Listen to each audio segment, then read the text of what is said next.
Mas nag-level up pa ang Japan B-League kumpara sa PBA. Bunga ng pahintulot nitong papasukin ng tatlong import ng sabay-sabay sa isang bakbakan. Inamin naman ni Assistant Coach Peter Martin na safe na ang SMB sa import bunga ng ipinapakita ni George King sa bawat laban kung saan sila nagtala ng 3-0 na kartada. At ang ilan nating mga kababayan, sinasabing nakita na raw ng mga NBA scout si Kai Soto. Tutukan po natin ang lahat ng yan. Pero bago yan, pakisubscribe, like and share na lang muna para pareho tayong updated. Tuluyan ang nag-level up ang B-League ng Japan. Base sa bagong ulat, sabay-sabay na nilang ipapasok or papayagan na ng B-League na humugot ng tatlong world imports ang bawat koponan sa nasabing liga. Kakaiba sa dating nakagawi ang dalawang import lamang. Sa ulat na inilabas ng Spain, ipinaliwanag ng executive officer ng liga kung bakit kailangan nilang gawin ang bagong patakaran, kaiba sa nakasanayang isang import ng PBA. Tutukan natin ang paliwanag ni Mr. Nao Okamoto sa report ni Kate Reyes ng Spain. Sa bagong sistema ng B-League kung saan pwedeng sabay-sabay na maglaro ang tatlong imports, sinusubukan naming tahakin ng ibang direksyon kumpara sa ibang Asian leagues. Mahalaga sa amin ang diversity o pagkakaroon ng iba't ibang klase ng talent. At ayon mismo sa mga players namin, mas lalo silang gumagaling dahil sa mataas na antas ng competition. So malaking pagbabago talaga to para sa B-League. Dati kasi dalawang imports lang ang pwedeng maglaro, di ba? Pero ngayon tatlo na yung pwedeng sabay-sabay sa loob ng court. Ibig sabihin yan mga playoffs, mas tumitindi ang competition at mas lalong tumataas ang level ng laro nila dyan. Kitang-kita na ayaw ng B-League na manatili lang sa dati nilang sistema. Gusto nila makipagsabayan sa pinakamalalakas na liga sa Asia. May point din si Mr. Nao Okamoto nang sinabi niya na mahalaga yung diversity. Kapag mas maraming klase ng imports at iba't ibang playing style ang nagsasama-sama sa isang liga, mas marami rin na natututunan yung mga local players, di ba? Hindi lang sa scoring kundi pati sa depensa, decision making at basketball IQ, pinakamatindi po yan. Kaya hindi nakapagtataka kung bakit maraming Pinoy players ang gustong maglaro sa Japan dahil ramdam nila na mas gumagaling sila doon. Bukod sa maganda yung compensation, di ba? So kung ikukumpara naman sa PBA, malaking kaibahan talaga itong mga playoffs. Hanggang ngayon, isang import lang ang pinapayagang maglaro sa bawat team dito sa PBA. Maganda rin yung sistema yon kasi nga mas nabibigyan ng malaking papel ang mga local players.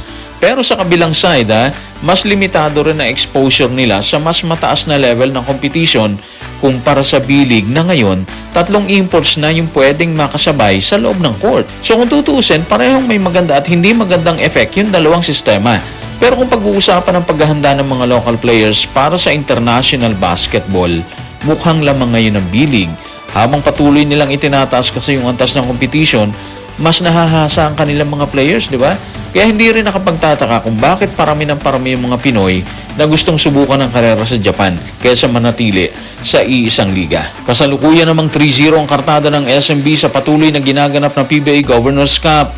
At marahil ay bunga ng magandang ipinapakita ni George King ang import ng SMB. Nabanggit ni Assistant Coach Peter Martin na wala na silang problema sa import. Inamin din ito na safe na si George King kumpara sa nagdaang conference kung saan papalit-palit sila ng import. Narito ang kanyang paglalahad. Tutukan natin ang mga sinabi ni Assistant Coach Peter Martin sa report ni Paige Javier ng ABS-CBN News. Very safe, very safe. Alam mo, kung titingnan nyo yung minsan kukunin yung board, siya mag-play para sa amin. Mas pinapadali yung trabaho namin. Tapos kakausapin niya yung mga players.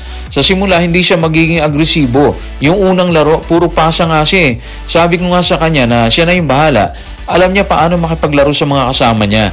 Alam niya kung paano i-motivate. So, konting familiarity pa magiging okay Depensa na lang siguro, mag-adjust pa kami ng konti. Kung titingnan natin mga playoffs, malaking ginawa na talaga yung nararamdaman ng SMB ngayon kay George King. Ramdam mo sa sinabi ni Assistant Coach Peter Martin na kampante na sila sa import nila dyan. Hindi lang kasi scorer si King Minsan, siya pa mismo kumukuha ng rebound tapos siya rin ang magdadala ng bola para simulan yung opensiba nila doon. Kaya sabi nga ni Coach Peter, gumagaan yung trabaho ng buong team dahil alam ni King kung paano pagagalawin ang mga kakampi niya. Napansin din nila na noong unang laro, hindi agad nagpilit si Kim na bumida sa kanilang grupo. puro pasa muna siya habang kinikilala ang laro ng mga kakampi niya. Parang sabi ni Coach Peter, ikaw na bahala, alam mo na kung paano laruin ang team na to eh. At ngayon unti-unti nang lumalabas ang pagiging leader niya dyan. So hindi lang siya nagsasalita sa loob ng court, marunong din siya magbigay ng kumpiyansa at mag-motivate sa mga kasamahan niya. Isa pang mahalagang sinabi ni Coach Peter Martin mga playoffs, konting familiarity pa at magiging mas delikado pa yung San Miguel.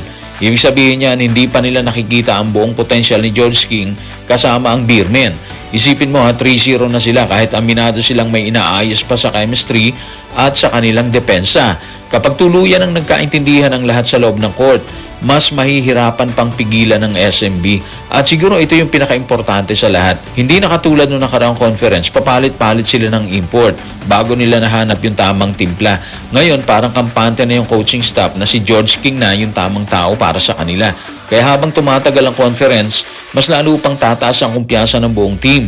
Kung ngayon pa lang maganda na ang pinapakita nila, hindi malayong mas maging mabagsik pa ang Beermen sa mga susunod nilang laban.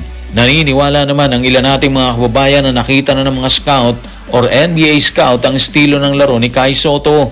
Matatanda ang muling lumikha ng ingay ang pangalan ni Kai, bunga ng pinasabog na balita ni Homer Sison kung saan pwede umanong pasukin muli ni Kai ang NCAA sa US para muling subukang tuparin ang pangarap nitong NBA. Subalit ayon sa ibang observers, nakita na at tila wala na silang paniwalang makakabilang pa si Sotto sa pinakamalaking liga ng basketball sa mundo.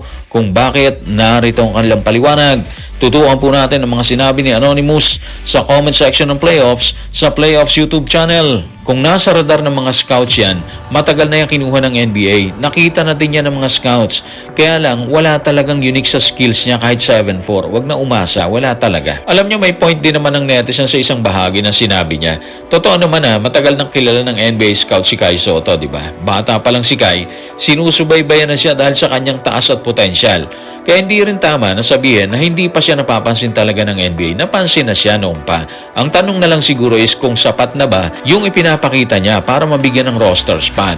Pero hindi rin naman tama na tuluyan ang sabihin huwag nang umasa, di ba? Sa basketball kasi maraming manlalaro ang ilang beses na bigo bago nabigyan ng pagkakataon. May iba nga umabot muna sa Europe, sa Australia o Japan bago tuluyang nakapasok sa NBA.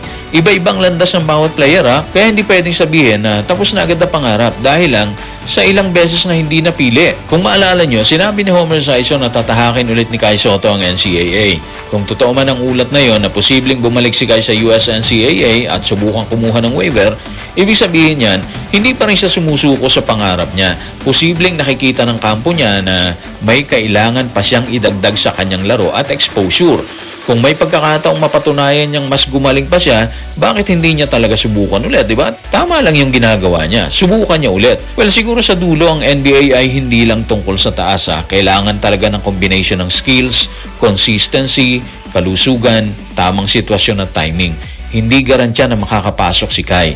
Pero mali din na isa na kaagad natin yung pinto sa kanya, di ba? Hanggat may pagkakataon at patuloy siya nagtatrabaho para sa pangarap niya, nasa kanya pa rin ang karapatang subukan yan. Ang tunay na sagot dyan, manggagaling pa rin sa ipinapakita niya sa loob ng court, hindi sa opinyon ng fans.